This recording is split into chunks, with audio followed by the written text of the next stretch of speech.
citar só os nomes aqui, olha.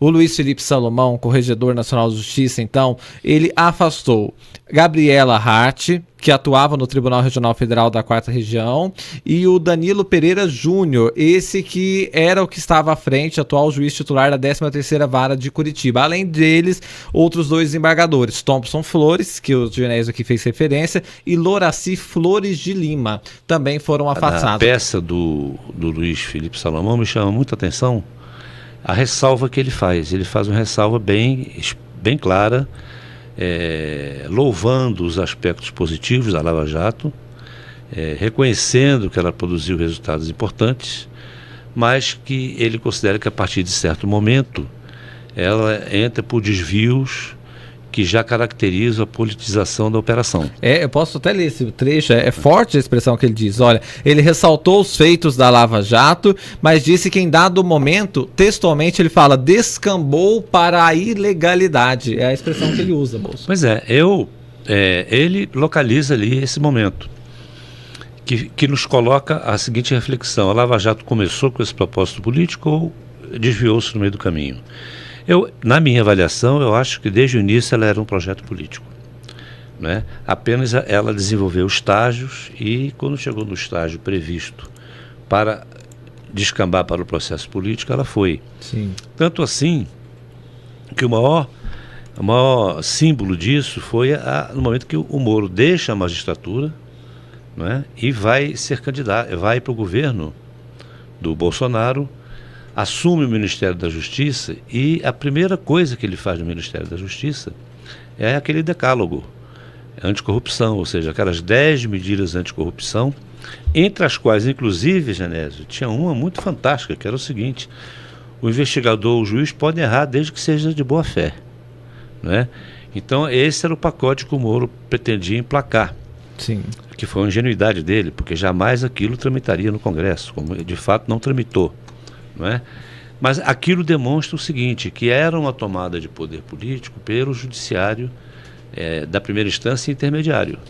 Sim. Porque ali eles chegando na política, eles pretendiam então mudar a legislação para adequar aquilo que foi feito na Lava Jato à legislação. Sim. Essa medida da boa-fé é uma proposta de anistia por tudo que eles já tinham feito de errado, né? Então, na minha convicção, de fato, foi um projeto político que teve desvios e, portanto, isso aqui é mais ou menos esperado. E depois que a Lava Jato começa a cair em declínio, outros episódios foram protagonizados por esses juízes. É verdade. Por exemplo, quando o STF determinou que suspendeu algumas prisões feitas na primeira instância e, não obstante, o TRF4 passou por cima dessa ordem do STF e prendeu pessoas que não poderiam ter sido presas. Esses e outros tipos de desvios estão relatados pelo Luiz Felipe Salomão de forma muito detalhada. Eu acho que até demorou esse afastamento, não é? Mas não é perseguição, não. Essa análise, esse processo, é um processo que está no campo administrativo, que é do Conselho Nacional de Justiça. Então, é um processo administrativo.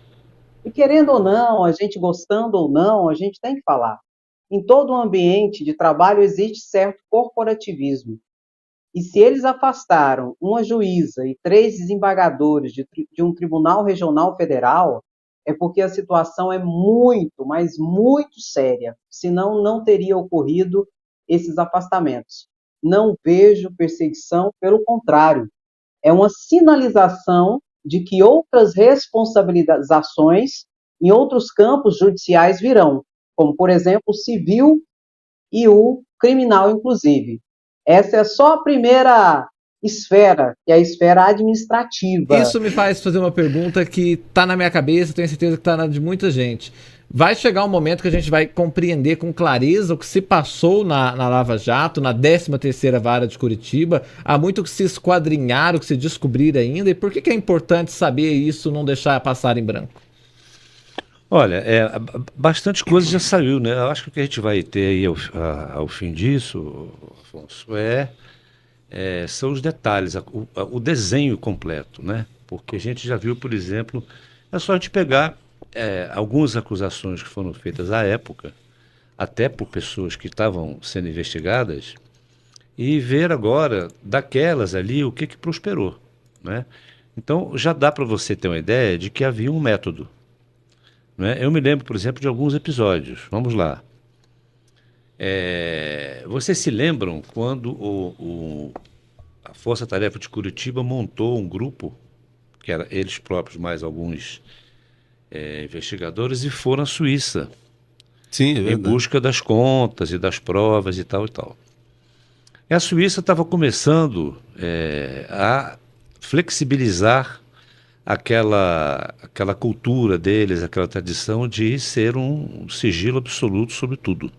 Paraíso fiscal. Paraíso fiscal. Estavam começando a quebrar, enfim. Mas o acordo que eles obtiveram lá, a Suíça se negou a dar o que eles queriam e depois admitiram abrir algumas coisas, sob o compromisso de que eles não poderiam utilizar aquilo no processo no Brasil, né? Então, eles chegaram no Brasil, evidentemente não botaram aquilo nos autos, mas se valeram daqueles conteúdos, e isso é denúncia de gente que foi investigada e submetida a isso, para pegar pessoas que estavam em prisão preventiva e, portanto, fora do ar há algum tempo, sem informação, e dizer, olha, já achamos tudo seu aqui na Suíça, eles já entregaram, a Suíça já quebrou o sigilo, para obter a boa vontade dos caras e conduzir a delação para onde eles queriam. Isso foi denunciado, né? Isso deve estar começando a aparecer daqui a pouco, não é? A promiscuidade entre os juízes, no caso o Moro, depois a Gabriela, com os procuradores, né? Quer dizer, a ponto de você combinar coisas para condenar as pessoas. Não era para absolver, era para condenar, né? Então, várias práticas desse tipo que foram denunciadas ao longo do tempo, mas que naquele calor, aquele barulho que a Lava Jato fez e aquela estratégia midiática que condenava moralmente e politicamente personagens supostamente corruptos, não é? A população estava sedenta daquilo. Então, com esse apoio popular, eles seguiram adiante achando que poderiam atropelar a cúpula do judiciário. Então, tudo isso é o que está vindo agora à tona, não é? E, como disse a Andréia, no âmbito da corregedoria, ou seja, um processo administrativo. Faça ideia o seguinte, um ambiente tão corporativo, como mencionou a Andréia, eles, quando não têm como evitar uma punição, eles procuram a punição, uma sanção disciplinar, uma coisa mais simbólica, que é ruim para o juiz, é verdade, porque fica na ficha, mas uma coisa menos contundente, menos traumática. Se eles optaram por esse caminho, é porque tem coisa muito feia. Hoje está lidando com esses personagens, a Gabriela Hart, que substituiu o Sérgio Moro, e agora esse Pereira Júnior, que substituiu a Gabriela Hart, né? E lá no TRF4, ele foi o tribunal que sancionou tudo que o Sérgio Moro quis. É verdade. E nós vamos nos lembrar de outros episódios. Isso é muito importante. Né? Muito importante. Porque referendou todas as decisões. Todas as decisões. E isso foi colocado como uma coisa na época intransponível. Era o álibi do Sérgio Moro, olha aí, mas até hoje. A segunda instância confirmou. Aí dizia a mesma coisa, como é que o STJ vai negar, como é que o STF vai negar. Mas depois, outras coisas paralelas apareceram para mostrar que havia até relações de parentesco entre o Sérgio Moro e um desembargador do TRF4. Havia relações muito mais próximas do escritório de advocacia do Moro com essa turma. Boa lembrança. Não é? Então, tudo isso, se eu estou aqui dizendo isso, porque lembro que li, evidentemente isso está dentro do processo. Não é? Que isso veio à tona e isso é uma coisa que pode justificar a contundência da corregedoria. Eu não tenho a menor dúvida. A Lava Jato pode ter sido boa até um certo ponto, mas ela politizou, ou, para mim, ficou claro no meio do caminho que era um projeto político, não é? Mas não importa, de alguma maneira ela politizou, por exemplo, quando vazou o áudio da presidente Dilma com o ex-presidente Lula. Sim. Se isso não é politizar, eu não sei mais o que é. Sem dúvida. Depois, sem autorização, porque já estava fora do lapso ali. Exatamente. Do tempo que eles poderiam grampear e exatamente. Vai, né? E a gente vê também o seguinte, quer dizer, para não falar dessa história que eu outro dia estava lendo um artigo não me lembro agora o autor, mas me lembro que era um artigo que tinha bastante fundamento, o autor também era conceituado.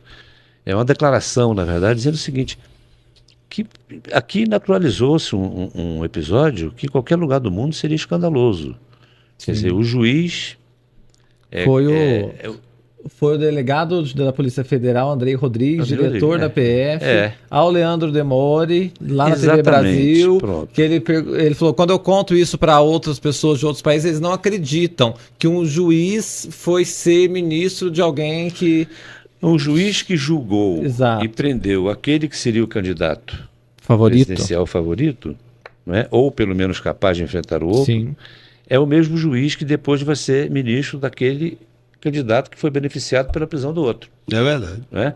E o beneficiado aqui, beneficiado como consequência. Claro. Eu não digo que seja ter sido uma coisa premeditada para favorecer o Bolsonaro, estou dando esse benefício da dúvida para o Sérgio Moro, mas independentemente disso, o fato concreto e literal é que o cara que ele condenou não pôde concorrer à presidência da República. É verdade. Aí ele vira ministro daquele que ganhou a eleição.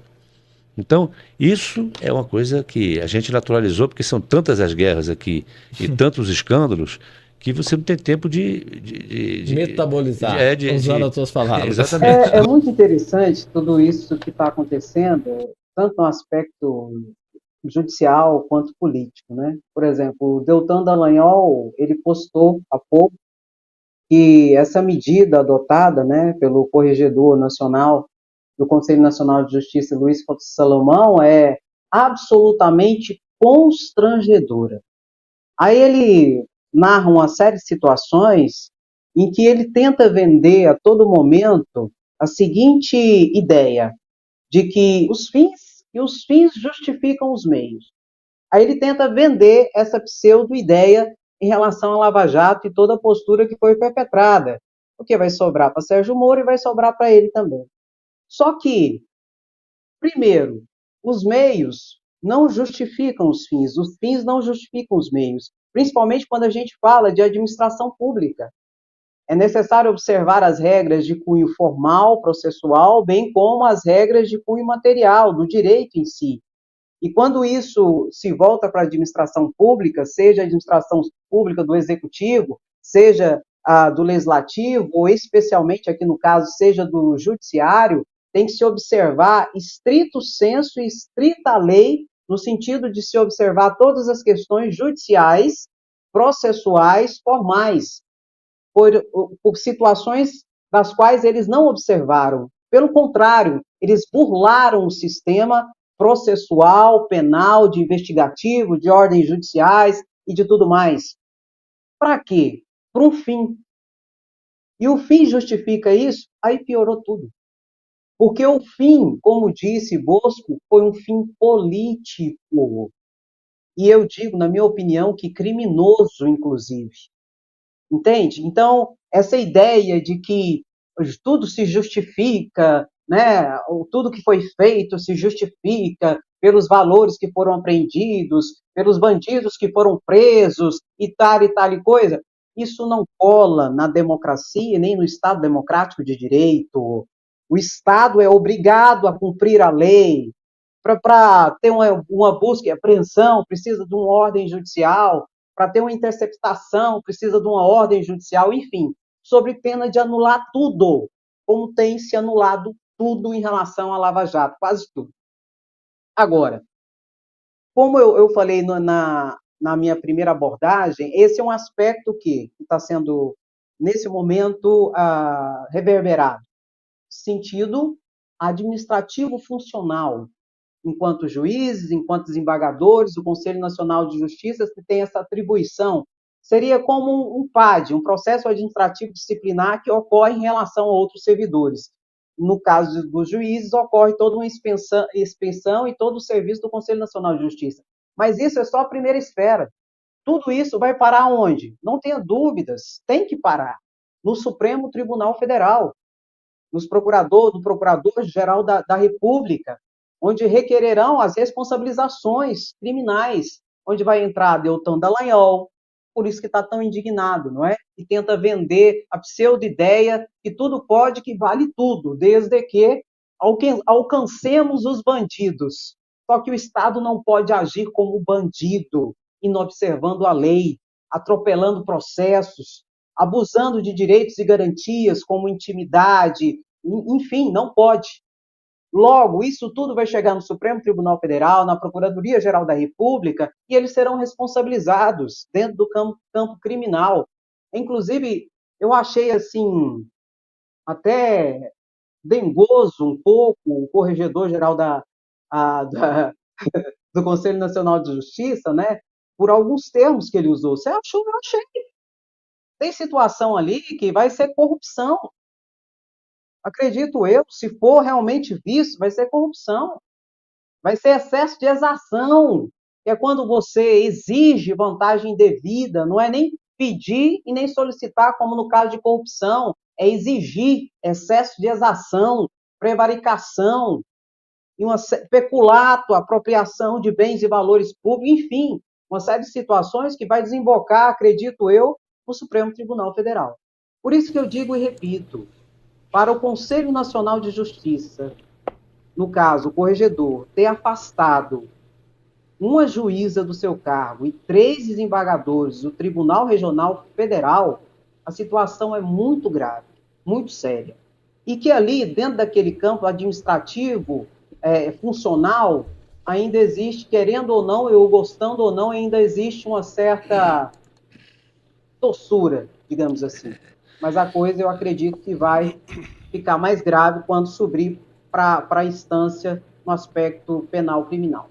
Por favor, Bosco. Só acrescentando, o tom da fala do Thompson, Luiz Felipe Salomão. Salomão, sim. André tem razão, contrasta muito com a lista de medidas, de artigos em que estão inseridos esses investigados que agora estão afastados.